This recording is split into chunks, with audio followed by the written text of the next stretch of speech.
Hey guys, another Malifaux tournament. This is Road to Adepticon T-47. It's getting closer and closer. I'm so excited. We got a lot of people coming in today to play Malifaux's doubles tournament. My partner hasn't showed up yet, but he lives pretty close, so we're gonna see him soon. But yeah, hopefully everything works out really well. You know, I'm really ecstatic to play Malifaux again, and these is where we're gonna play. If you see that guy talking to the girl in red, that is Dan Weber. He is one of the developer of the rulebook for Malifaux. So, and he's gonna be in the tournament, so it's gonna be super exciting. And I have a clip of an interview with him later. But look forward for more of the games. We're about to play game one, doubles tourney. Yeah. I don't know. This is gonna be scary. But I played with them a couple of times. But I think they're back with a vengeance. You guys are back with a vengeance. Yeah, we're back. Yeah, especially after the So yeah. And there's my partner Rory, who came in late and got me panicking. Well, the humor factor was kind of worth it. So let's watch. We had a long game, long first game. It was like close to 2-hour game. We won the first round. We're gonna go against probably a Gremlin and Perdita player. So it's gonna be a tough match next time. Stay tuned. Hey guys, we're about to start round 2. Oh, for sure. We're going against Paul and John. Mayfang Karis versus Summer and Perdita. Round 2. Okay, it's not climbable? Well, is it climbable? Hey, Octane, when you say this is climbable? That's climbable. Okay. So you can spend 2 inches to get up on top. Just cost 2. Turn 2. I mean, game 2 didn't go so well. We're about to lose. Not too bad, but we're about to lose. Thanks to Gremlin shenanigans. But yeah, we're about to start round 3 now. Like, I'm not worried about losing my guy. So. We're going against another henchman team. We have a frame for murder. Victoria and Misaki versus Mayfang and Karis. Hopefully it's going to be good. Last time we lost, so hopefully we can get this one. Hey guys, game 3 just finished. We got 8-0. We won 8-0, so that was pretty good. It was shared treasure hunt, and man, that was a crazy game. Avatar Victoria came out. That was Luna, and that's the one with the Avatar Victoria. So we had fun. It was an awesome game. We'll see who's the winner. Right home. Okay. First up, wanted to thank everybody who came out. Hope you guys had fun. It was a lot of Looks like the games were very fun, very intense. It was good enough. The main reason why I threw this tournament is because I wanted to test the format for WonderCon. You threw the tournament? Yeah, I totally threw it. Took a knee and everything. So if you guys have feedback on the format, please let me know. Well, first off, the top 3 places obviously were very close. It was the 1 tournament point, and then after that, I went to differential. Yeah. So I have a box of things. So when your team goes up, you get a draw from the box of things. And then I took it out. Did you? Yes. So in first place, we have Bartley and Paul. Woo! I took it out. It's for you. That's for you. It's for you. Do we each get a draw? Yes, you each get a draw. Did Paul even play? He bought me a strong arm candle, and I got some extra stuff actually yesterday, and the day was a strong arm, so I'll make sure he gets a strong arm. Wait, there's a Marcus box set?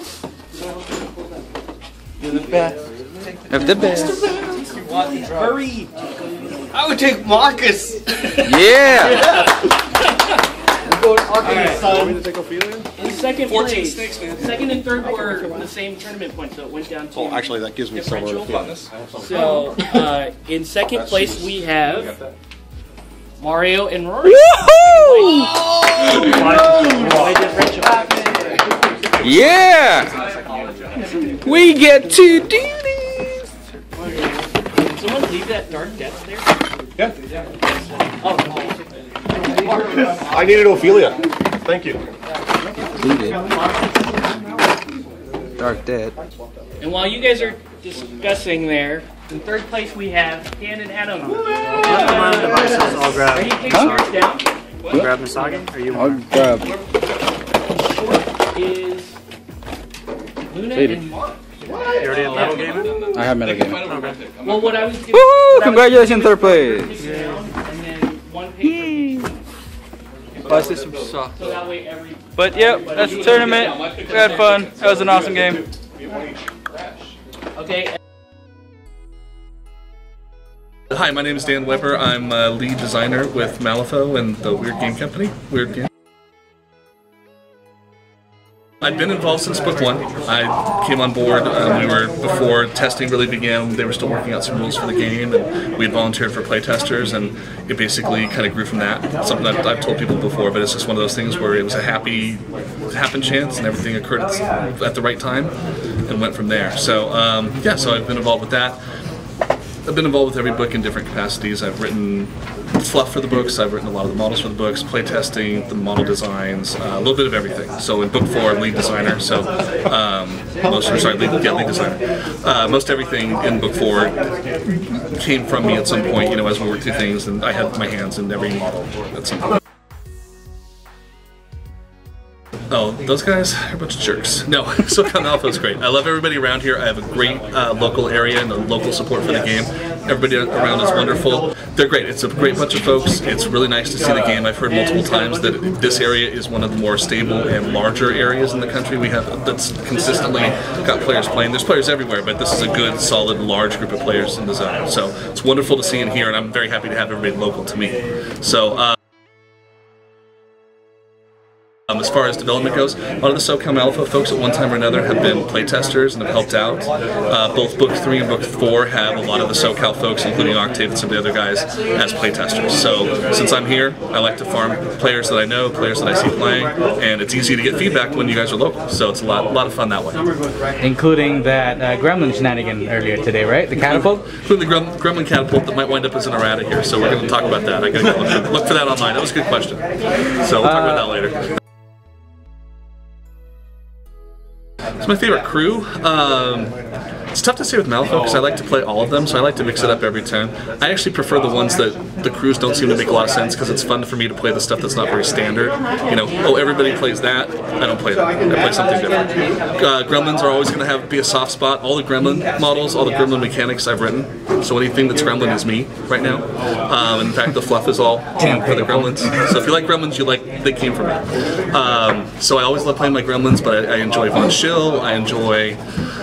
God, who I like playing? I like playing anything guild. It's just fun. I kind of like the Black Hats feel of the guild sometimes. And the Thunders, of course. Misaki was close and dear to me when we were back in Book 1.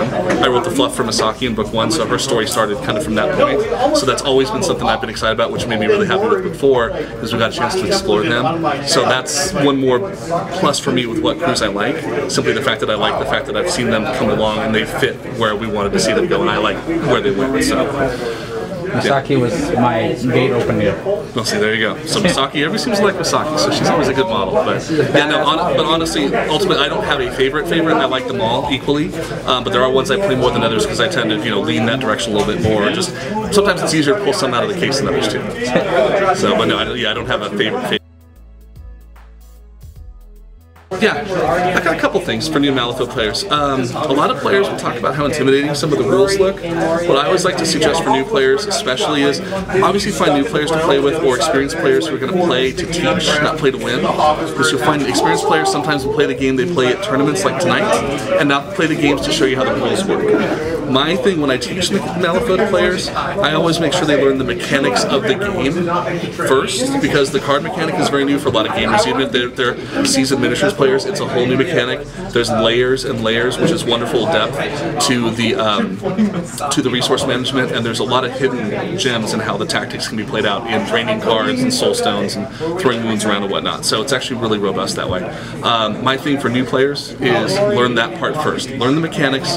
Don't sweat all the stuff yourself on the cards first. Learn how to take a shot, how to cast a spell, how to attack, how to do this. Don't worry about all the combinations to begin with. Then add the combinations in. It's pretty standard practice in games to do it that way, but because it's the cards and not just dice, I think people forget that and they jump right into trying figuring everything out. And sometimes that's their downfall. What they're really confused is they're trying to learn too much at once.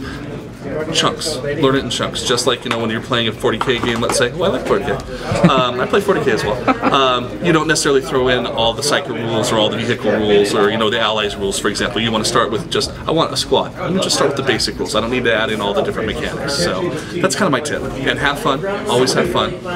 You know, it's always a fun game to play, I think. So players should definitely look at that as their other tip. But learning the rules first is my big thing. Start with that, layer the rest of it on. And the other tip is, don't feel like you have to learn everything. You know, when you guys are across the table from each other, you should be friendly. You should be helping each other out. If I have a question about a rule, tell me what it's. Tell me the rule. Show me the card. You know, let me ask. Think ahead of time. Let me ask and look at the card before I commit to something, which may wind up costing me a game. You know, hopefully your opponent, again, as you're learning, is going to be forgiving with that. But at the same time, if you don't know all the models, that's fine. You know, go back and take a look.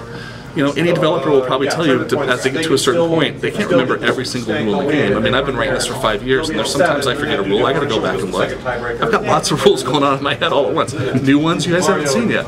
So, you know, when that happens, it's basically like, you know, just take a step back, take a breath, read through, move on. Like the new Pick-a-Pole errata. That might just be a clarification, not an errata. So yeah, so basically that's my tips are basically learn the rules, always have fun, play to have fun, you know, don't focus on the competitive end of things, and take your time at the table. Ask your opponent, look at the opposing information before you jump in and attack and lose your cards, lose your guys, you know, whatever it might be.